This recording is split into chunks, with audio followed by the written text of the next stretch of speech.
Welcome to today's episode, my friends. Today we're breaking something down, the anti-PvP meta. That is correct, and we're going to explain it all in today's episode. Thank you for tuning in. As always, if you enjoy, make sure to like and subscribe. On top of that, if you got a question, if you got a comment, let us know. I'd love to hear from you and would love to see you in our amazing community and Discord server, my friends. Down below, we'll have all the information for today's episode in our details for you with our timestamps, where we'll talk about the current meta. You can watch a lot of the episodes, watch a lot of the teams here, give you the team to help take down what's going on right now. And best of all, fun fact, foreshadow, we don't need Wind Archer. All right, let's get into it here. So thank you for tuning in. As always, as I've discussed multiple times here on the channel already, we got the Wind Archer meta. On top of that, a number of teams that you can check out here on the channel for Wind Archer, like said team right here. Now, a couple things about this. It is heavily dominated, as you can see here, just like this. And then very quickly, boom, boom, boom, boom, boom, boom, boom, boom, boom, boom, boom, boom, boom, boom, boom, boom, boom, boom. We'll keep going. Lots and lots of Wind Archer. So the reality is, as a free-to-play player, like myself and many of you out there, and the number one free-to-play player, we'd like to have a team that can counter what's going on. Yes. So what team is that, my friends? Well, it is going to be this team. Nope. This team. Yes, this one right here. So a couple things about this. We still are using Mystic Flower and Cream Ferret, so first and foremost, but we are not using Wind Archer. This is an anti-meta team, so it does run a little bit differently. Now, a couple things around this is you still have Dark Cacao at the front, and we have Financier Cookie. Financier Cookie is going to give enough survivability here for Stardust Cookie. This is absolutely key for a couple of reasons,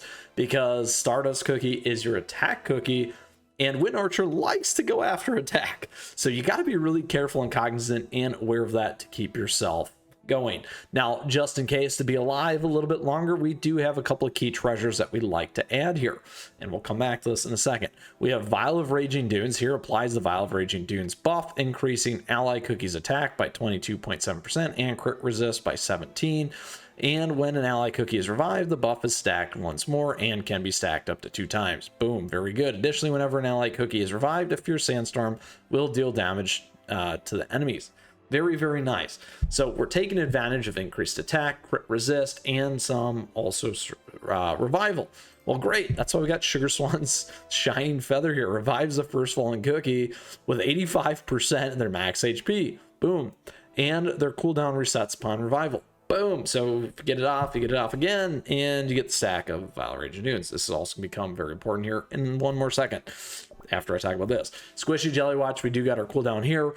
If you do want to do a couple of other things instead of that, you could, if you have a little bit better in terms of stats, cooldown, all that fun stuff, use Sleepyhead's Jelly Watch. If you need a little bit more attack, you can consider this one, or also defense. You're definitely going to want to keep these two. If you slow down on cooldown, we're going to talk about this here in a second on how you can make that trade-off if you do want to go a little bit more attack heavy, because it's going to matter for a couple things. So let's go ahead and take a look at Stardust. So one of the reasons why we're using Stardust here is we have this right here, Wrath of the Stars damage at 450% of attack. So it scales off attack. Additionally, additional damage per number of buffs at 65% of attack per buff. Amplified debuffs, so this is big. Plus 10% for 12 seconds stacks up to 1 time. So you're getting better debuffs.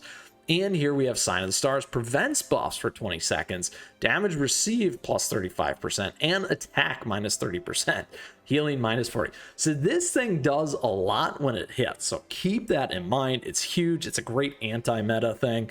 Upon dispelling Sign of the Stars, we get sleep for 1.5 seconds, area damage for up to 1,000 of attack, stacks up to 1 times, damage resist plus 35% for 7.5, and meteor damage at 300% of attack. Very key.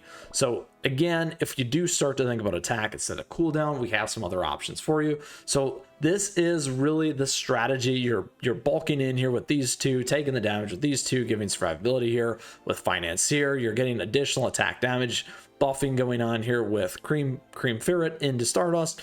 And then Mystic Flower for those heals, survivability, all that fun stuff, and obviously as well apathy.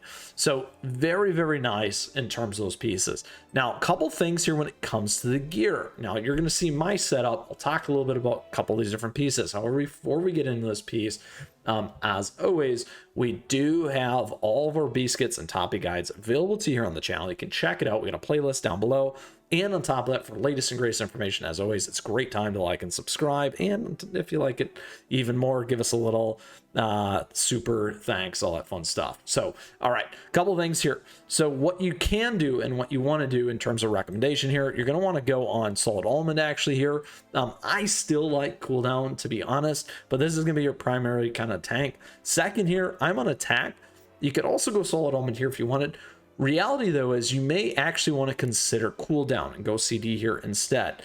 Similar here with Stardust, you may want to go on cooldown instead of attack. Now I'm doing things a little bit differently here because this is the one that's worked for me. We got the lovely Mystic Flower here on cooldown and cooldown here. Certainly I got some areas of improvement for my cookies here. As you can see, you're definitely going to want that damage resist bypass in there.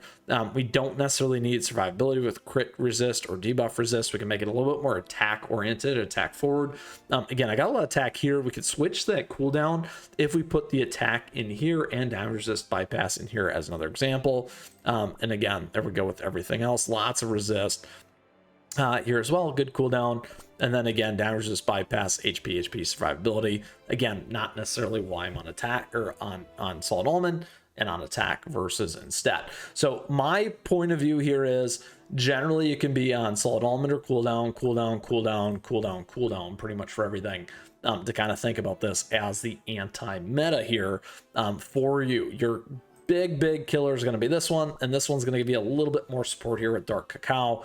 Again, taking out damage dealers and wide area damage and just kind of shutting things down, and then giving that survivability and enhancement and buffing. So that, my friends, is the tactics. That is the team, that is the treasures, and that is the toppings in order to help you succeed. So let's get into it here for our PvP. Now, a couple things about this team, because we're at about 2,200 in terms of our attack, very close to our defender one, which is our meta team. So we can see that. So you can see that there. The big thing to keep in mind on this in particular is going to be, it's going to be a big challenge for us at the competitive level at where we're at in PvP to keep in mind and go after teams that are right on the line or slightly higher. Now in this case here, this team that defeated us has a very fast start. So let's go ahead and find a team that's similar to a meta team like this one and go at it here out of the gate. So right now they're very close. We should have an advantage because they are certainly in less rank, certainly less power level potentially for their team, but again, similar power level to us. And what you're going to see here that's very important is that having our Financier cookie in here, keeping Stardust cookie alive, is going to be very key, just to, again, that degree of the Wind Archer. All right, here we go. Heating up, and there we are. Very nice. We had a lot of stuff connect there, which is very positive, just like that. All right, so first one down, a little bit of a warm up there. Let's go find another one. All right, here we go. So here we are. This is gonna be a little bit closer to us. And again, absolutely on par meta team. They're similar rank to us, just a little bit less power level. You can see that stun came in very early there. However, we were able to kind of survive through that first round of attack. Gotta keep pressure up and on. Here we go, here we go.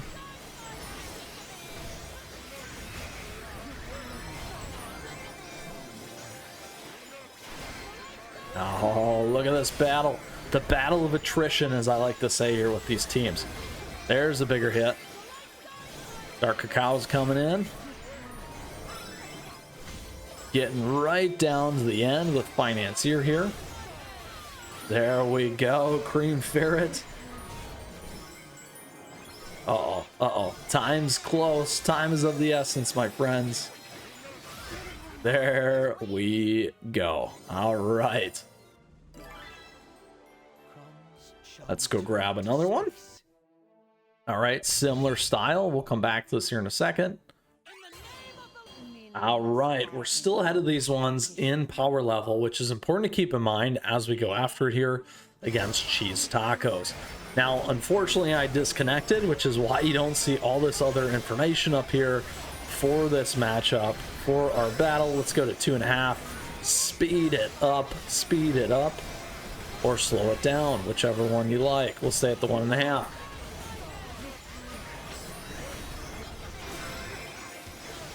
Lots of damage in there with the multipliers. Here we come. Big one there.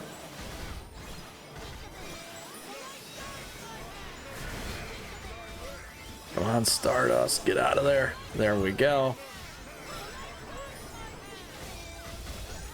Survivability is key.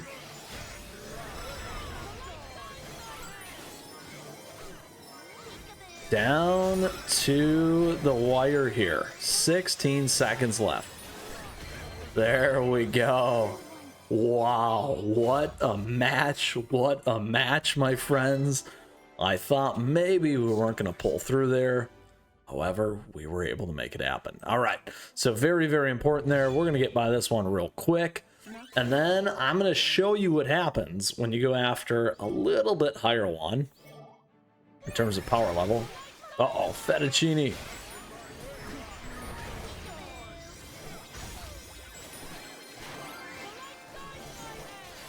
Do you think we can make it in time? Uh-oh, that's survivability. You can see all the stuff that's getting stacked. Boopy Bakery. You got it. Look at that. Coming back. Coming back. I love it. And there we have it. Okay. On to the next battle. Just a fun one there. All right. We got one more here. Let's go ahead and do this one. This one's a little bit closer. And again, in terms of power level, this one's much higher. Let's find something. This one's way high. 1900. This one looks pretty close here. Let's go with this. There you go. Perfect on par for us. We're slightly higher. They're a little bit higher rank. You can watch how this is going to hold up against this. Here we go. Here we go. Lots of good damage in there for us out of the gate. Taking a lot of key things.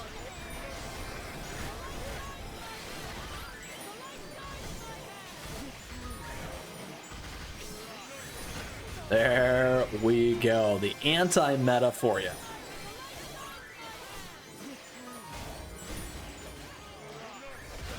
There we are. This is going to be a good one to conclude on because that is the epitome and the ideal battle for this particular team with the anti-meta team here today. That does not require any Wind Archer moving forward. Now, a couple things that I do want to call out here in terms of being successful with this one.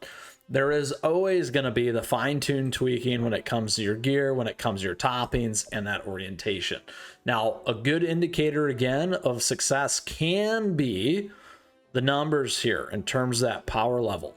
Now, a couple things to keep in mind. Generally, if this team is going to go up against a much higher power level, it's going to be a much tougher battle and likelihood of you succeeding maybe less.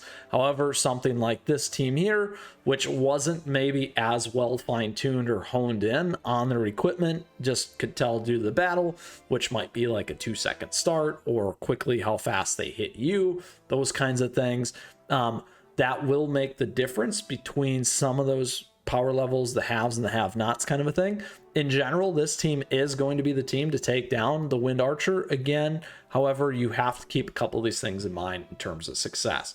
Power level, fine-tuning, fine-honing, everything generally underneath your power level should be a better battle. However, if they're equipped right with 2-second starts, some of these other things, it is going to be a tougher battle. So I just wanted to call out a couple of those pieces.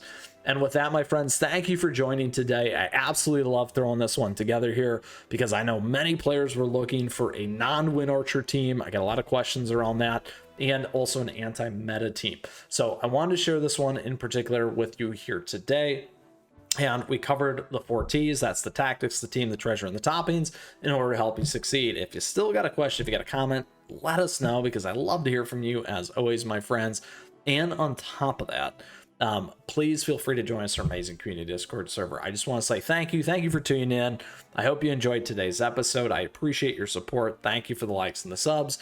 And on top of that, thank you as always to all of our members. We do have memberships available to you. We also have a swag and a merch store. And don't forget our affiliate links, all nice ways, my friends, to support the channel. Now, don't forget, on top of that, our socials, at me, chat me, stay connected, see us in the Discord server, join us there. I love showcasing your stuff. And don't forget, my friends, this is the anti-meta team here for that Wind Archer you may not like or you may enjoy. Regardless, this is a different option for you. And we walk through some of the different ways to think about this one and orient it towards yourself, just like me as the #1 free-to-play player. My friends, we'll see you again soon. Get out there. Best of luck. And until next time, keep on running.